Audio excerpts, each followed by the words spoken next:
Hello students, good morning. How are you? I hope you will be fit and fine. Students, we have discussed the reservation of constituencies, separate electorates, reserved constituencies, delimitation commission and women representation in the last video. Now we will start from a free and fair election.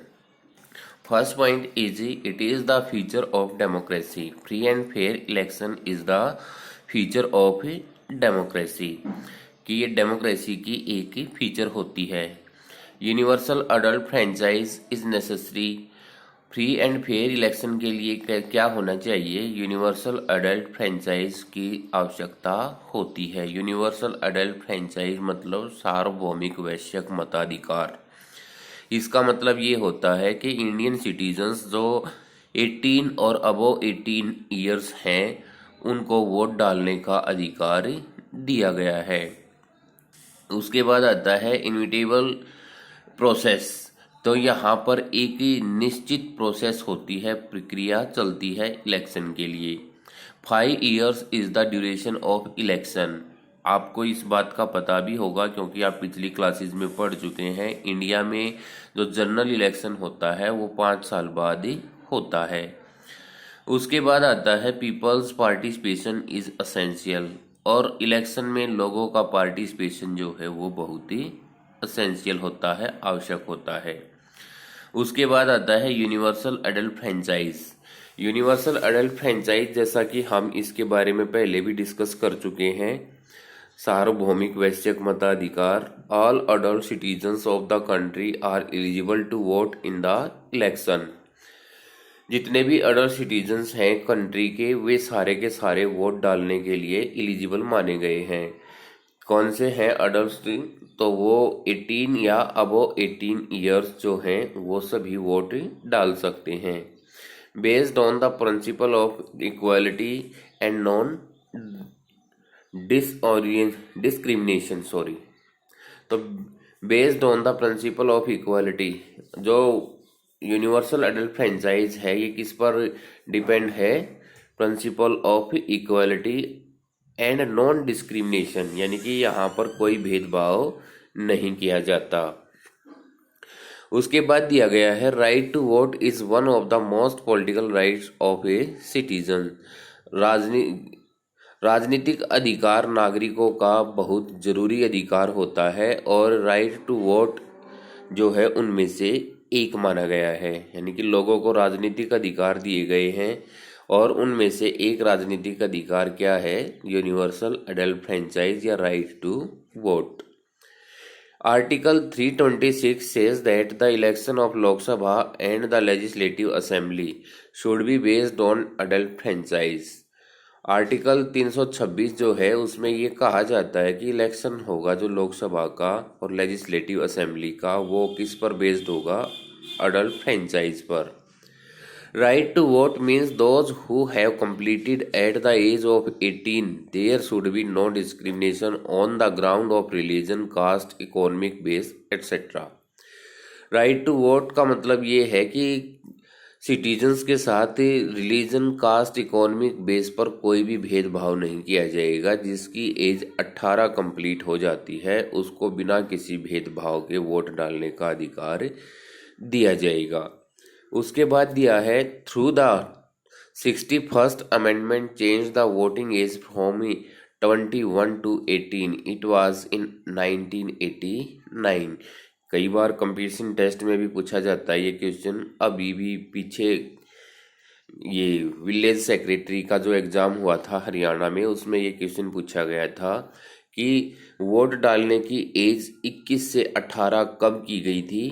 कौन से amendment के द्वारा की गई थी? 61st यानी कि 61वें संविधान संशोधन के द्वारा एज जो है वो 21 से 18 की गई थी. और ईयर कौन सा था? 1989. तो इसमें से कंपटीशन लेवल का भी क्वेश्चन बनते हैं. दो बनते हैं कि भाई 21 से 18 एज कब की गई थी? 1989 में. और अमेंडमेंट कौन सा था? 61st. उसके बाद आता है who can't give vote in election.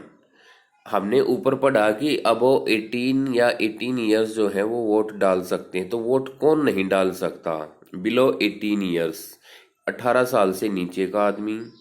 Mentally abnormal, जो मेंटली एबनॉर्मल है यानी कि जिसका दिमाग सही काम नहीं करता, वो भी वोट नहीं डाल सकता।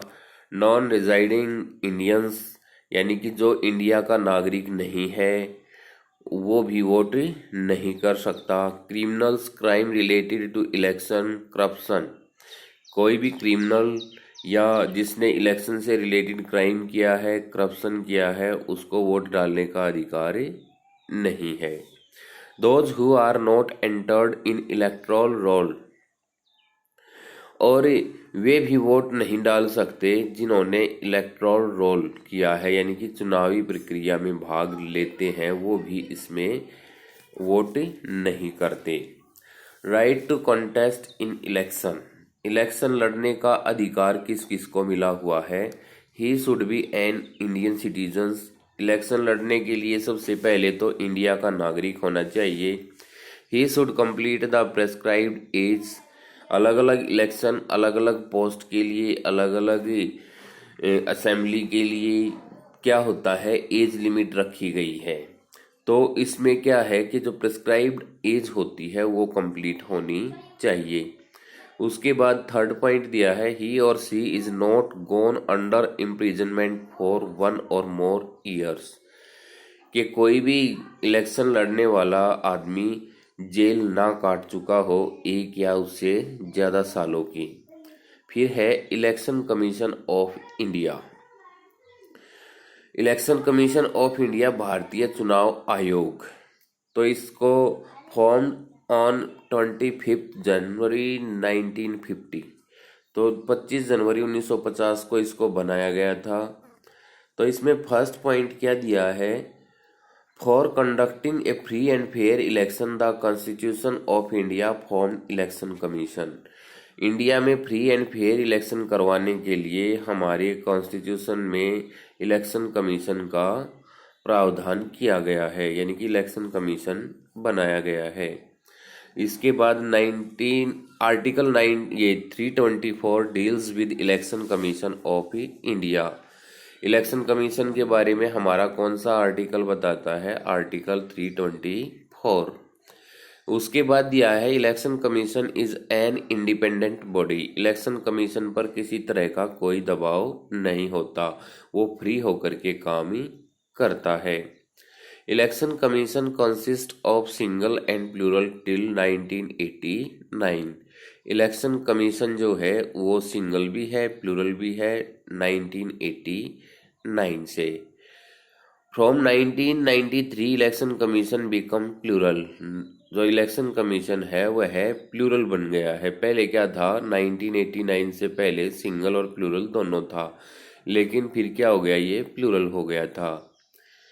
फिर one chief election commission CEC, तो एक चीफ इलेक्शन कमीशन होता है। Other 2 members are non commissioners, और चीफ इलेक्शन कमीशन के अलावा 2 मेंबर और होते हैं जिसको कमिश्नर के नाम से जानते हैं।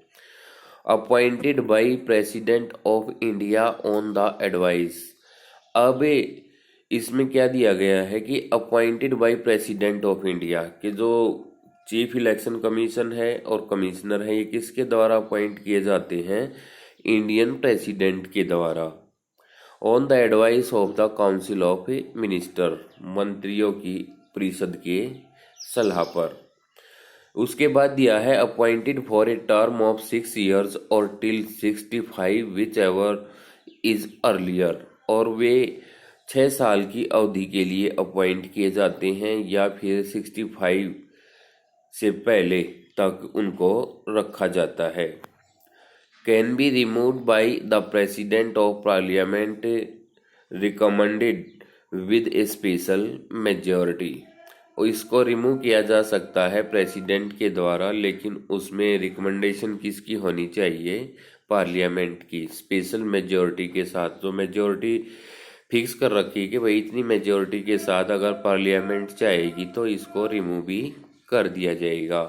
अगर हम अपने फर्स्ट इलेक्शन कमिश्नर की बात करते हैं इंडिया के, तो वो कौन थे? सुकुमार सेन। फर्स्ट वीमेन की बात करते हैं इलेक्शन कमिश्नर की, कि भाई पहली महिला इलेक्शन कमिश्नर कौन थी, तो वो थी वीएस रमा देवी।